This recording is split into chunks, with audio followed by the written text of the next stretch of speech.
Marvel 1943 Rise of Hydra is a new third-person Marvel-themed superhero game that was first announced way back in October 2021, and now, finally, appears to be in the latter stages of development.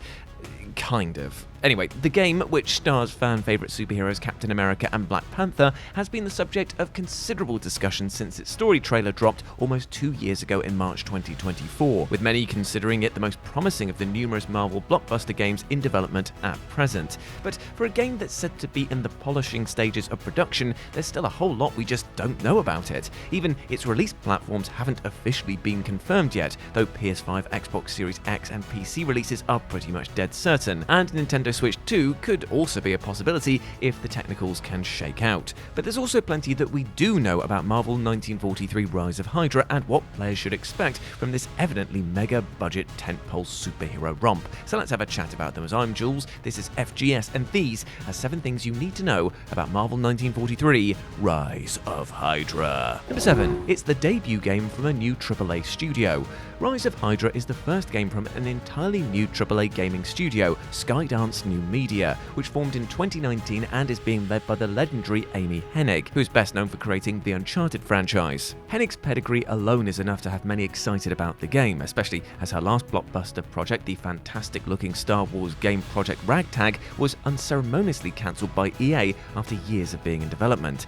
Hennig clearly excels at producing cinematic games with a clear emphasis on well-drawn characters, and so she seems like the perfect fit for the world of Marvel. Handily, she's being joined at the writing table by comic book writer Mark Bernardin, who has penned numerous issues for both Marvel and DC Comics, as well as Todd Stashwick, who previously collaborated with Hennig on Project Ragtag.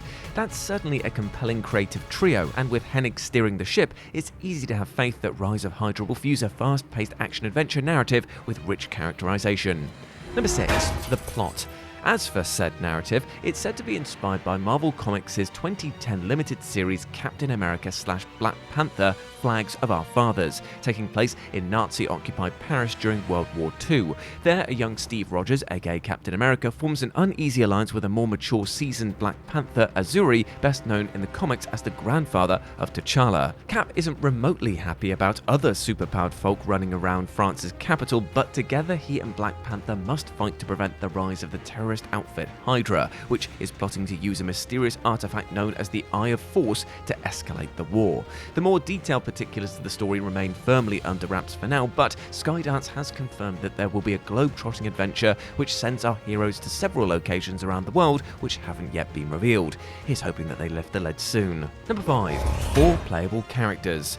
Though we haven't actually seen a single frame of honest-to-God gameplay yet, we do know that Rise of Hydra is a third-person action-adventure game in which players control a collective of 4 heroes. In addition to Captain America and Black Panther, we'll also be able to take command of Gabriel Jones, a member of Cap's elite World War II combat unit known as the Howling Commandos, and also Nanali, the leader of the Wakandan spy network. It's fair to assume that the gameplay between characters will differ wildly, with Cap focused on shield combat and Black Panther emphasizing high-wire traversal, while Gabe and Nanali will likely provide interjections of stealth and other covert daring-do. This will hopefully keep the gameplay feeling dynamic and varied, rather than the Gabe and Nanali sections just simply leaving us itching to regain control of the frontline superheroes as soon as possible. After all, we've all seen how the snoozy MJ missions in both Insomniac Spider-Man games went, and speaking of which, number 4, it's a standalone Marvel universe.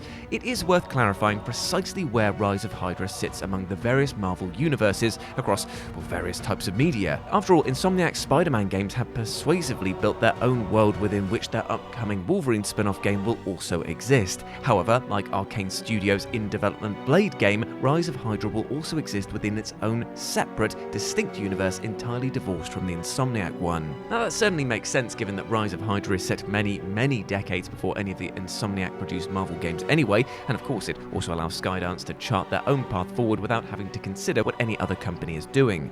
Given that Rise of Hydra is meant to launch a wider franchise of Skydance-produced Marvel games, that totally tracks. But this doesn't mean that these parallel universes can't cross paths through glorious timey-wimey multiverse nonsense in the future. Though, let's not get ahead of ourselves, Hennig and co are probably just focusing on making one great standalone title first. Number 3. The cast. But while you shouldn't expect a who's who of A-list voice acting talent, Troy Baker's nowhere to be seen, that doesn't mean that the ensemble isn't terrific in its own right. Drew Merlin, who's had small small roles in the likes of Grand Theft Auto 5, Red Dead Redemption 2 and Horizon Forbidden West will bring Cap to life, while Black Panther will be voiced by Kerry Payton, best known for playing King Ezekiel in the Walking Dead TV series and voicing Cyborg across various DC media. Online, we call that trolling. Elsewhere, Dear White People star Marquis Richardson is Gabe Jones. Megalyn Echikunwoke, who portrayed Jackie Briggs in Mortal Kombat 11, will play the part of Nanali. And the marvelous Miss Maisel's Joe Johnston will voice Tony Stark's papa himself, Howard Stark. Number 2. The power of Unreal Engine 5. Rise of Hydra will be the first major Marvel game to utilize the eye-watering power of Unreal Engine 5, and if the cinematic story trailer is any indication, this could very well be the best-looking Marvel game, nay, superhero game, to date. When revealing the game, Hennig was quick to point out that everything shown in the story trailer was rendered in-engine without any, in her words, smoke and mirrors. More specifically, Rise of Hydra will be using Unreal Engine 5.4, which comes loaded with new nanite and lumen tools, allowing for astonishingly photorealistic environments and lighting. That's certainly backed up by the gorgeous Parisian environments and character details shown off in the reveal trailer, not to ignore the fantastic art direction just of it all. Being a media company that produces both movies and video games, it makes sense that Skydance has stated a desire to use Unreal Engine 5's mind-bogglingly lifelike visuals to further the gap between Marvel films and video games. And number 1, the release date. And finally, there's the matter of Rise of Hydra's release date, which is a bit of a tricky one. When the game was formally unveiled in early 2024, it was said to be targeting a holiday 2025 release date, which seems to have, gone way past that at this point. However, last May, Skydance nudged it out of 2025 to early 2026, and then back in November confirmed that Rise of Hydra wouldn't be meeting that vague window either. Skydance is instead taking more time to ensure the game meets the expected level of quality, which certainly sounds fair enough. And so the current release window sits at, and we quote, beyond early 2026. Considering that we still haven't seen any actual gameplay, it's probably reasonable to assume that this won't release until deep into the second half of the year at the absolute earliest, following a more comprehensive marketing blowout likely. And frankly, with Grand Theft Auto 6 due to suck all the oxygen out of the room when it lands in November, would a delay to the first half of 2027 shock anyone at all? Yeah, I didn't think so. And there we go, my friends, those were the 7 things you need to know about Marvel 1943 Rise of Hydra. Hope you enjoyed that, and let me know what you thought about it down in the comments section below. As always, I've been Jules. You can go follow me over on Blue Sky and Instagram, where I'm at RetroJ, but the O is a 0. Hope to see you over there, my friends, and hope you're treating yourself well with love and respect, because you deserve the bloody best, alright? As always, I've been Jules. You have been awesome. Never forget that. I'll speak to you soon. Bye.